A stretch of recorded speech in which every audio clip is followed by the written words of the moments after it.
इथे मी एक बाबासाहेबांचे विचार जे आहेत घटना बंधनाच्या ह्याच्यातून मुद्दे तर तुमच्यासमोर मांडायचे आहे. 16 सप्टेंबर 1931च्या बैठकीत बाबासाहेबांनी राज्य घटनेविषयी जे विचार मांडले त्यावरून त्यांचा समाजवादी दृष्टिकोन ठळकपणे जाणवतो.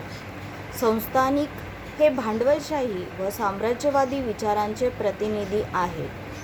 समाजवादी विचारसरणीच्या विसंगत असणाऱ्या संस्थानिकांच्या सत्तेवर अंकुश ठेवणे देशाच्या कल्याणाचे आहे, हे बाबासाहेबांचे या बैठकीतले प्रतिपादन दृष्टिपणाचे होते.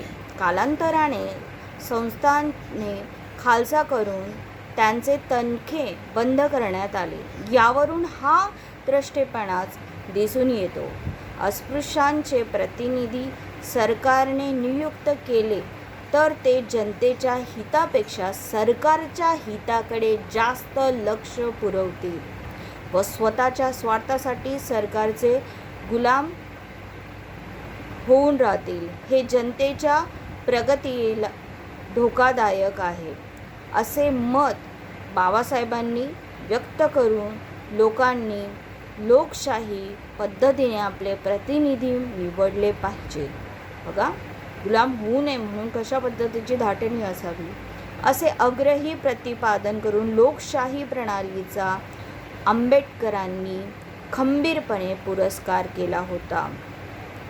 वरिष्ठ कायदेमंडळात जहागीरदार, व्यापारी वगैरे धनिकांचे प्रतिनिधी असतात म्हणून आपण त्यांना जास्त अधिकार गाजवावयास देतो आणि कनिष्ठ कायदेमंडळात सामान्य जनतेचे प्रतिनिधी बसतात म्हणून त्यांना आपण कमी दर्जाचे मानतो. ही भूमिका बरोबर नाही.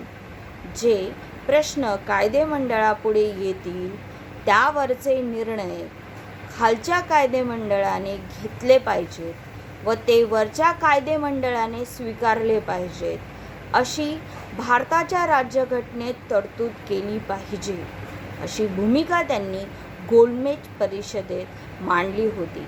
गोलमेज परिषदेत बाबासाहेबांनी फेडरल कोर्ट आणि सुप्रीम कोर्ट याची जडणघडण कशी असावी, त्यांचे क्षेत्र कोणत्या मर्यादेपर्यंत असावे याबाबत त्यांनी अमेरिका, ऑस्ट्रेलियामधील कोर्टाच्या कामकाजाचा आढावा घेऊन भारतातील न्यायसंस्था कशी असावी त्याचे मार्मिक विश्लेषण करताना गरिबांना न्याय जलदरित्या मिळवण्यासाठी तरतुदी करण्याचे प्रतिपादन केले.